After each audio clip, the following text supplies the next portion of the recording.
Yeah, sorry, excuse me. Dr. Katalin, she's Dr. Katalin Egri, so we would like to introduce you. She's a researcher interested in this design thinking education, and she presents Hungarian and British universities. And you will learn a lot from our experienced presenter. And Dr. Katalin, you are welcome to present. Thank you very much for the introduction. May I share my screen? At the moment, I can't. It says host disabled participant screen sharing. Yeah, they're going to make you the co-host. Just give us a minute. Yeah.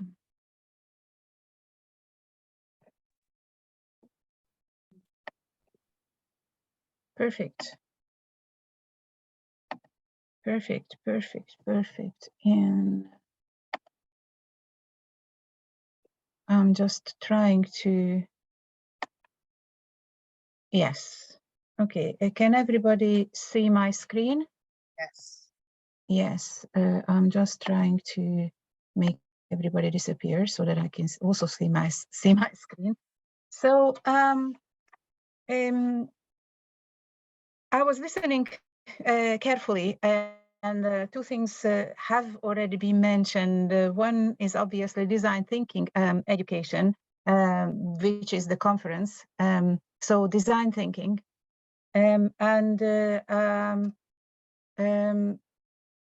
problem solving was also mentioned. And I think that for both creativity is an essential component. So I'm going to look at creativity today. The title of my presentation is Creativity in English Language Teaching,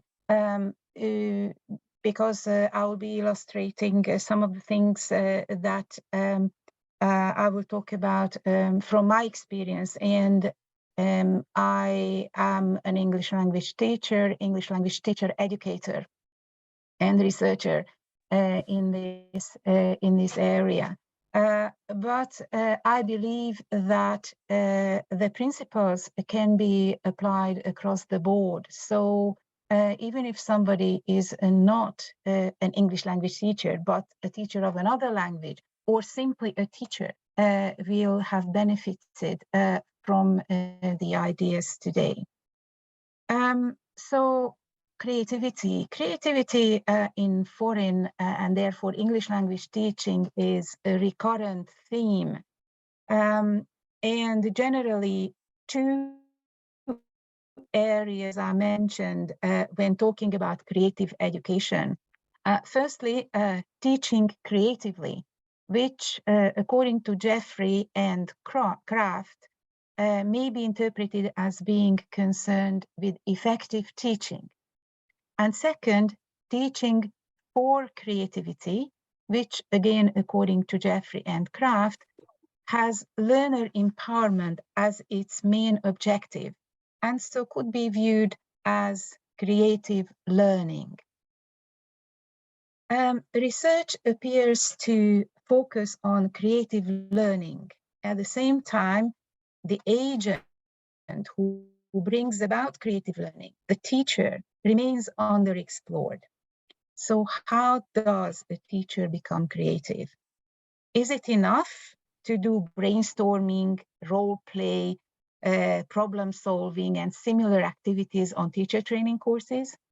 Is it enough to provide collections of creative activities to copy and expect that teachers will become creative almost by osmosis? Well, I don't believe so. What I believe is that we need to understand, and we also need to make teachers and teacher trainees understand what creativity is, where it comes from, and we need to include a principled study of creativity in teacher education programs. So how can we define creativity? Defining creativity is notoriously difficult, and there are many different definitions. Beatty collated quite a few. We are not going to read all of them. I'd like you to focus on the words and phrases that are highlighted. And you will see that many are recurrent. There's aptitude, process environment, product, novel, useful, social context, novel, useful, product, produce work, novel, original, appropriate, useful, adaptive. So these words keep cropping up in all these definitions. So we can see that whichever way the definitions are worded, they are gathered around similar ideas. I personally prefer Beatty's own definition, who says that creativity is the capacity within individuals to develop ideas for the purpose of solving problems and exploiting opportunities.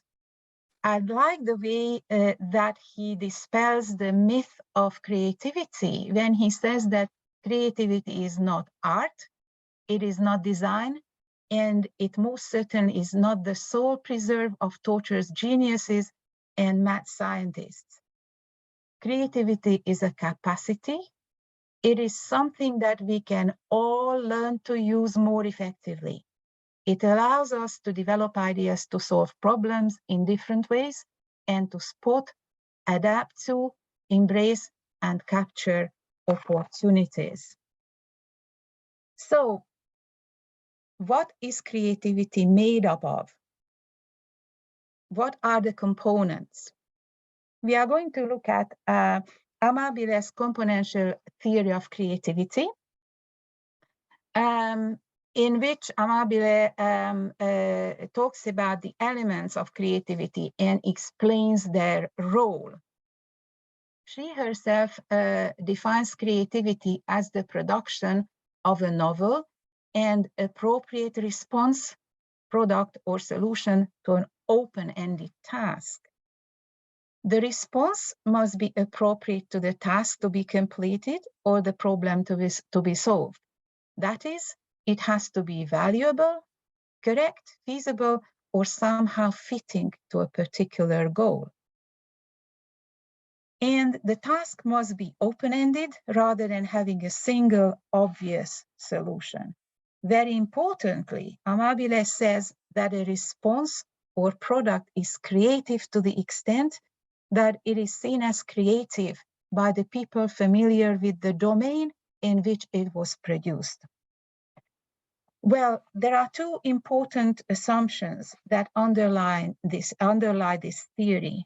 First, that there is a continuum from low ordinary levels of creativity found in everyday life to the highest levels of creativity found in historically significant inventions, scientific discoveries, and works of art. And second, that there are degrees of creativity in the work of a single individual, even in one domain.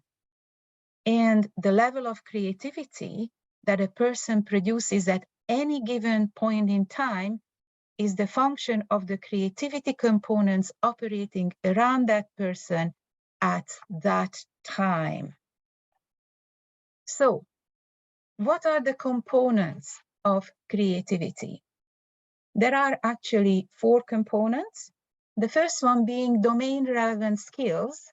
That is expertise in the relevant domains, including knowledge, technical skills, intelligence, and talent in the domain where the problem solver is working. So in our case, that is going to be English language, or my case, it's going to be English language teaching. These provide the raw materials on which the individual can draw throughout the creative process. So how can we translate this to language teaching? Jack Richards confirms to us that creative teachers need to have a solid knowledge base. That is, they need to know the language thoroughly, and they need to have a solid understanding of language pedagogy, including teaching methodology and theories of learning. Jack Richards also says that creative teachers draw on their subject matter in building creative lessons, and that without knowledge, imagination cannot be productive. So you cannot just make up as you go. The second component of creativity is creativity relevant processes, of which there are three. The first being a cognitive style and personality characteristics, conducive to a number of areas that you can see on the screen. I'd like to highlight two of these. First of all, risk-taking, because creative teachers are willing to try things out, even if it at times they may not work as they were intended, or they may not work at all. And I'd like to highlight confidence rooted in a teacher's expertise. Creative teachers are confident in their expertise, which enables them to have a rationale and purpose for the creative activities chosen. They choose these activities not necessarily for their novelty value, but because they reflect the teacher's knowledge and understanding of teaching and learning. The next process, the cognitive processes, include ability to use wide flexible categories for synthesizing information and an ability to break out of perceptual and performance scripts, which means that creative teachers are non-conformists. They use and create lessons and teaching materials that not only reflect their own individual teaching styles, but also matches the learner's needs better. And the personality processes include self-discipline, tolerance for ambiguity, and critical reflectivity. Specifically, critical reflectivity allows teachers to reflect on their own practice and seek to expand their knowledge and find new ideas and practices. The third component of creativity is task motivation, and we are all familiar with intrinsic and extrinsic motivation, so I'm not going to go into details about these. What is, however, important and an important part of the componential theory of creativity is the intrinsic motivation principle, which says that people are most creative when they feel motivated primarily by the interest, enjoyment, satisfaction, and challenge of the work itself, and not by extrinsic motivators. However, Basadur and Lissina tell us that the relationship of intrinsic and extrinsic motivation to creative performance is not either or. It is a combinative relationship where we need both intrinsic motivation and extrinsic motivation if we are to optimally execute the multi-stage creative process. And the final component of creativity is the social environment. That is our work environment. This includes all the extrinsic motivators that have been shown to undermine intrinsic motivation, and all the other factors in the environment that can serve as obstacles or as stimulants to intrinsic motivation and creativity. So basically, we are talking about the ethos of the school or the ethos of the institution here. There are a number of factors in the work environment that can block creativity, and I'm sure that you recognize quite a few of these. These are norms of harshly criticizing new ideas, political problems within the organization, an emphasis on the status quo, a conservative risk attitude among top management, excessive time pressure that teachers seem to have. And also, very importantly, having to teach to assessment may be a factor that blocks creativity. There are, however, other factors that stimulate creativity. And again, I'm very sure that you recognize all of these. So a sense of positive challenge in our work, work teams that are collaborative, managers who encourage the development of new ideas, top management that supports innovation, mechanisms for developing new ideas and for sharing these ideas across the organization. We can be creative at different levels. On the level of content and pedagogy, we can relate to task design creatively. We can be creative in the methods, approaches, and techniques we use in the classroom. And also we can be creative in the way we design our courses. Also, we can show creativity in how we evaluate our programs. And last but not least, we can be creative in how we assess our students. Now, what we need to be mindful is that all the four components, the domain relevant skills, creativity relevant processes, task motivation, and the social environment all influence the creative process. In the creative process, there are sub-processes, and I will illustrate these with an example from my own practice. The first sub-process is analyzing and articulating the exact nature of the problem to be solved. So at one point, I became aware that a particular cohort of students who were learning English for academic purposes found it challenging to understand what a noun clause is and how to form noun clauses and what variation exists. So what I did, I gathered the different types of noun clauses and analyzed them.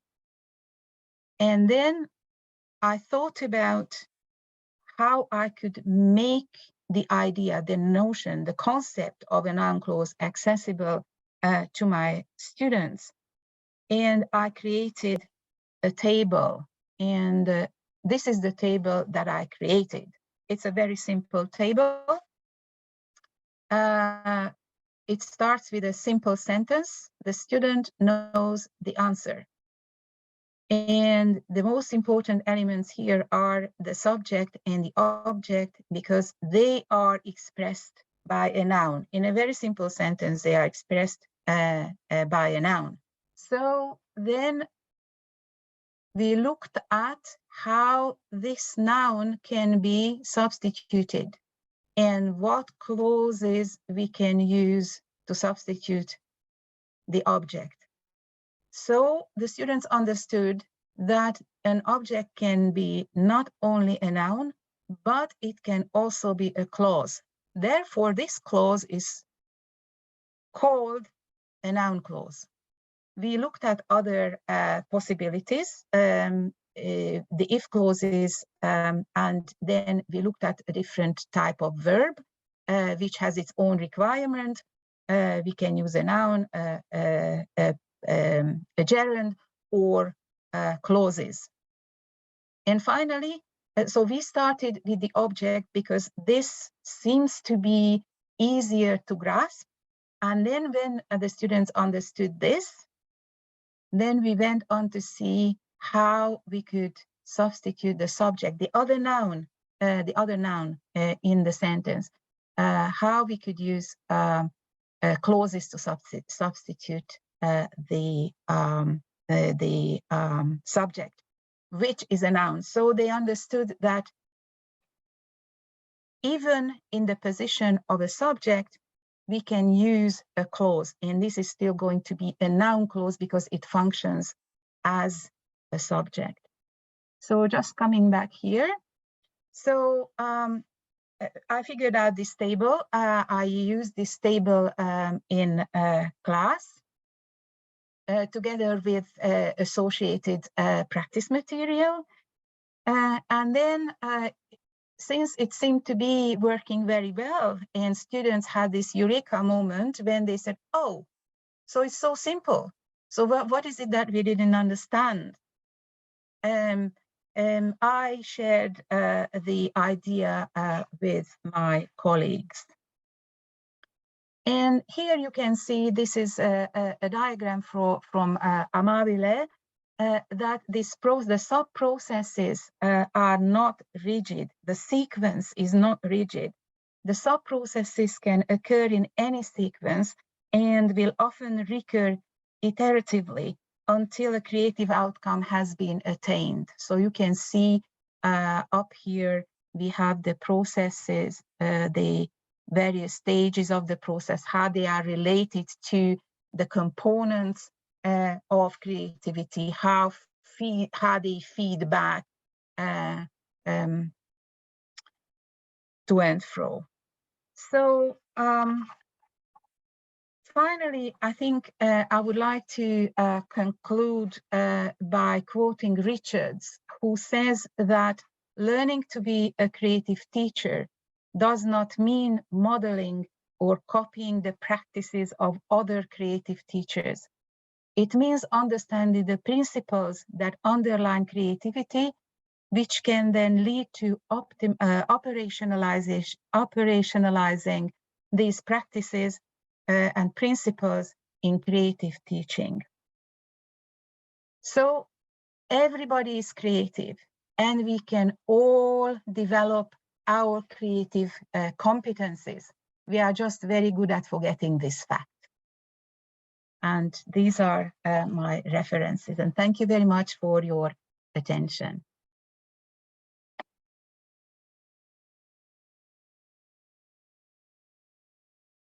Thank you very much, Dr. Katalin. It was really creative. We could start our conference with the creative presentation. So dear participants, if you have any questions, you are welcome. You can raise your hands and ask questions or type in the chat box. Thank you so much to Dr. Yes, thank you so much. I really feel seen as I feel as a creative teacher. I feel that you really understood the way that I think, and that you understand the barriers that sometimes arise. I love the acknowledgement that creative teachers are risk takers, and sometimes we fail. And I also love the idea of the intrinsic motivation, how important that is. And I think I'm going to use that noun clause examples where the students produce the rules, because I've also been struggling with a little bit of noun clause, like when I give the rules, what should I have the students do about that? So that was a very, that is something that I'm going to take home with me. Well, I am home to keep. Let's see if we have a few questions. What questions do people have? I always say, what questions do you have? Not do you have questions? Do you see the difference of that? What questions do people have?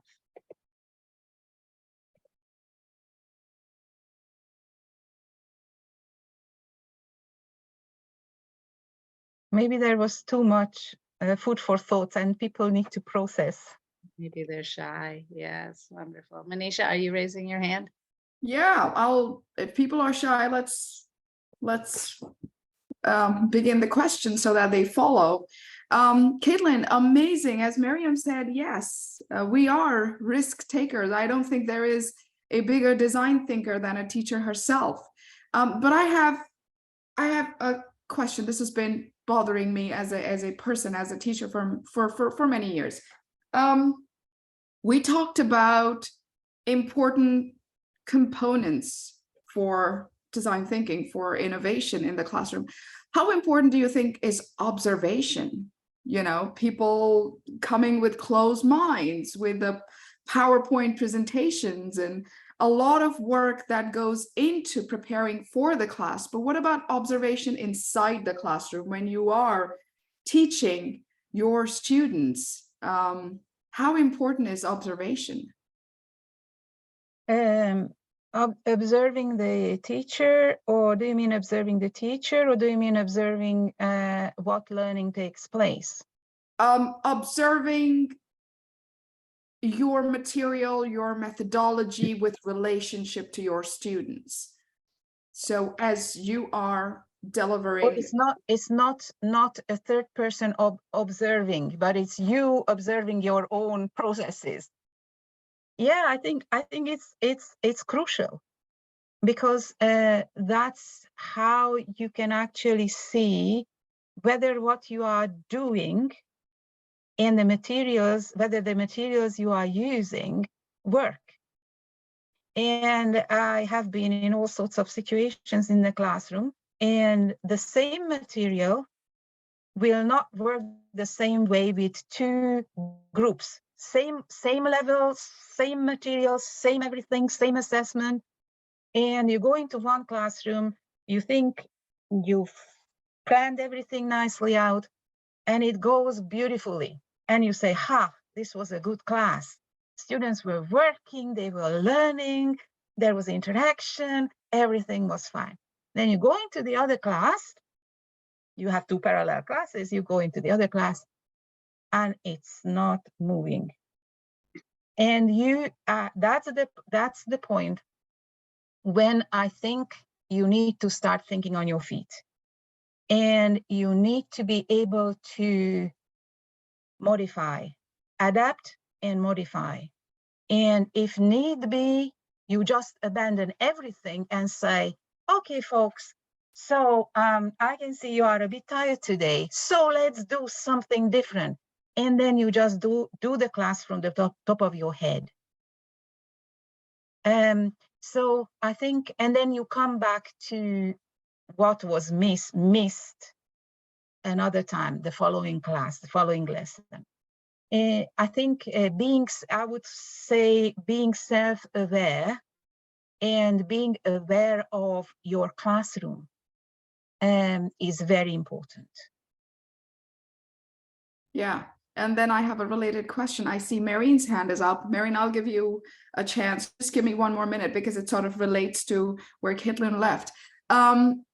So being in the shoes of your students, like all the time, is extremely essential, I believe. And also that creativity itself is like an ongoing process. You know, it's like, you know, this thing worked last time, but oh my God, it didn't this time.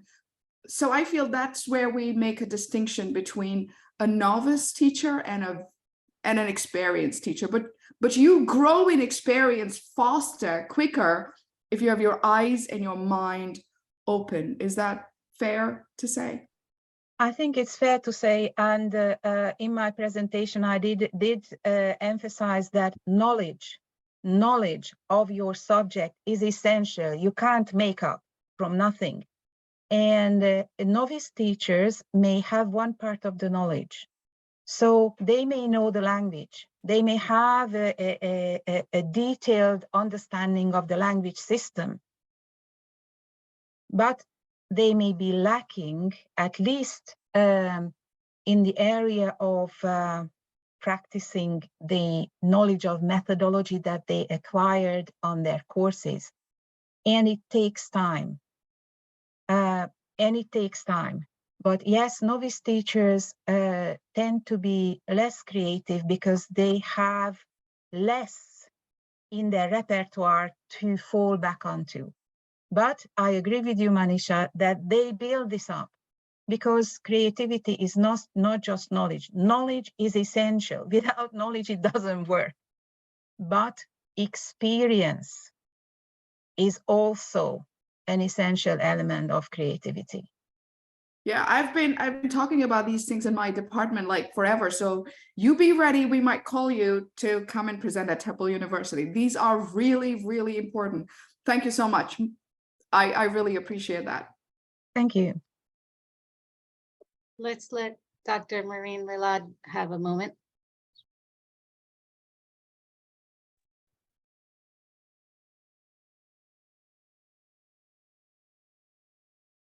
Maureen? Can you hear me now? Hi. Yes, yes. Hi. Okay, great. Thank you for the great presentation. Creativity is a great issue, and as you said, and most of the comments, that the creative teacher must be a risk taker that can take risks and take responsibility of the consequences of any new or modern method you're trying, or innovative method you're trying to apply in your classroom. And I've just finished the paper on a strategy for classroom, and the main point was improvisation. And yet, yes, improvisation is considered one of the sub aspects of creativity. Of course, please correct me if I'm wrong regarding this point. My question is related to the criteria of judging creativity, or the criteria of measuring creativity.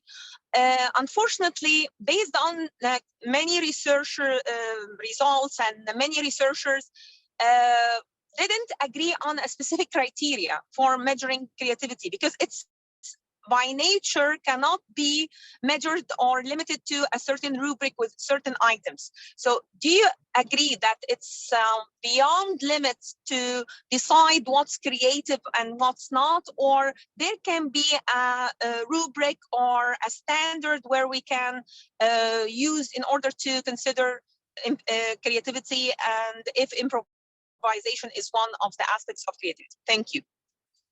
I think I agree that improvisation stems from creativity. If you are not creative, you won't be able to improvise, but you can improvise if you have the knowledge and the experience.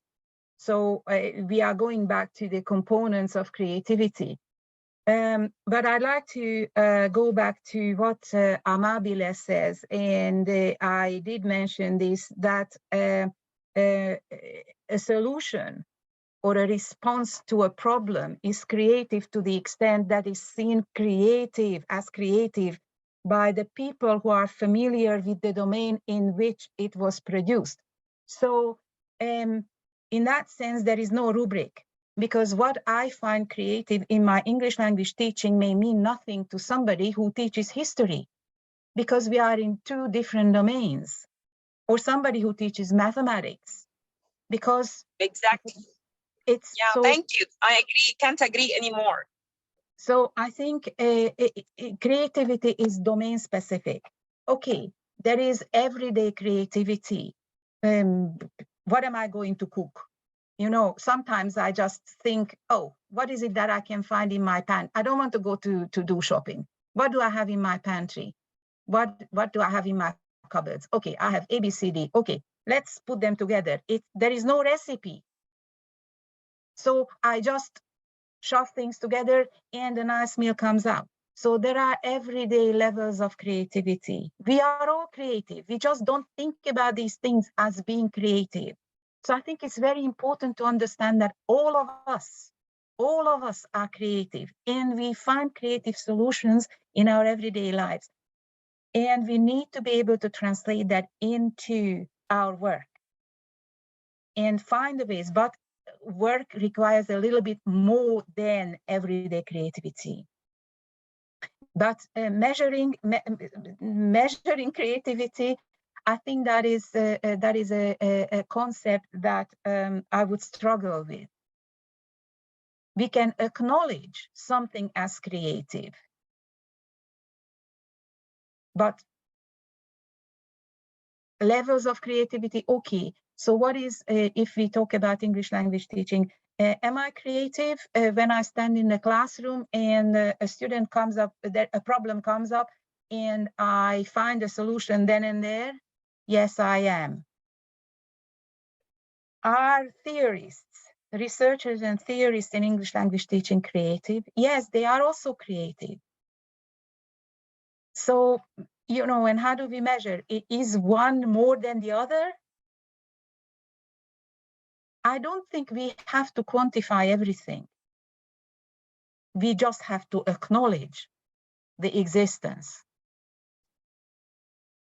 Thank you so much. I totally think this is a wonderful idea. It's very inspiring. I hope everybody feels excited and inspired and ready to get do something magical in your classroom. Let me go ahead, and I would love, I'm so honored and excited to introduce our next speaker. But first we're gonna take just a quick break. So should we take a break? Yes, Miriam, we have one more question in the chat box to Dr. Katalin, so let me read. So Zeynep Suleymankulova, she's from Kyrgyzstan, asking, so thank you, Dr. Katalin, for your presentation. I am interested in the resource or tools do you find helpful in fostering creativity in English language lessons? Are there any? If yes, can you share any of them? So many, right? Yeah. So many, yes. Yes, The thing is, there are so many. And when I started my presentation, I said, is it enough to do A, B, C? Is it enough to provide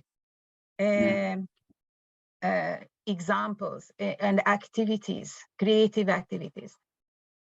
And I said, no, that's not enough. But I think that is a good start. So we need to start somewhere when we think about developing the creativity of our teachers. We need to give them some ammunition, if you like, something that they can take away, think about, use as is, or use as they want to use them, adapt them. I used a lot of these books that provide you with different types of activities. And I used some activities as I found them in these books. And I just took some of, for others, I took the ideas. Okay, so this is how it is designed. Okay, what can I use? What fits my context, my teaching context, my students? And this is how actually it starts. So we can, yes, there are quite a few books. They will not be called creative books or creativity, but they will be activities, collections of all sorts of activities for general English, for using literature in the language classroom, for business English, for intercultural communication. And by starting to use these activities and modifying them, you start actually getting into the creative spirit, if you like. So there is a lot of published material that is available out there. Absolutely. Thank you so much. Thank you so much. So we're just going to take a quick 5-minute break so people can text their grandmother or go to the bathroom, stretch, whatever you need to do. Thank you so much, Dr. Katalin Egri Mesu. I'm so happy and inspired by your presentation. All right, so we will start in 5 minutes. We will reconvene. To put a fixed rubric. This is the point. That's why I asked. I keep telling them, yeah, I'm specialized in assessment. I can design a rubric for courses, for sessions, for anything that has a fixed standard. But to judge something that is creative, it's subjective. This is what I believe. Yes and no. Yes and no. I agree to a great degree. It is subjective. Well, other judgments are also subjective. Assessment judgments are subjective. No two teachers, even if we do standardization 100 times, no two teachers will necessarily give the same mark to the same assignment. Or if they agree on a final mark, they will differ in the various component marks. So yes, it is subjective. Judgments are always subjective. I would need to go back to the domain. So what domain are we looking at? What variables we need to look at in that domain, and how we can establish a rating scale. What rating scale would be meaningful in that particular domain, and for the particular purpose that we need to create the criteria for. Thank you so much. So it is doable if we consider, for example, aspects of critical thinking and problem solving, like what Manisha has just suggested. It's possible, yes. If those fit the context, if you know, they have to be recognized as meaningful in the context in one particular domain. If these concepts are meaningful in the context, yes. Thank you so much. Thank you very, very much. We're gonna, it's never enough, right? But thank you so much. And Manisha, do you want to say something? I just wanted to say the same thing. You stole my words. I just wanted to thank everybody for coming here, for being patient, for asking and engaging, for asking questions, for engaging. And what's interesting is Dr. Marine, actually her presentation is tomorrow, but she decided to join today. And what a lovely participation we had from her. So same goes for everyone, all presenters, all participants. It would be great to have you all back tomorrow. So without much ado, I would say good night, good evening, and have a great rest of the morning to those of us on this side of the planet.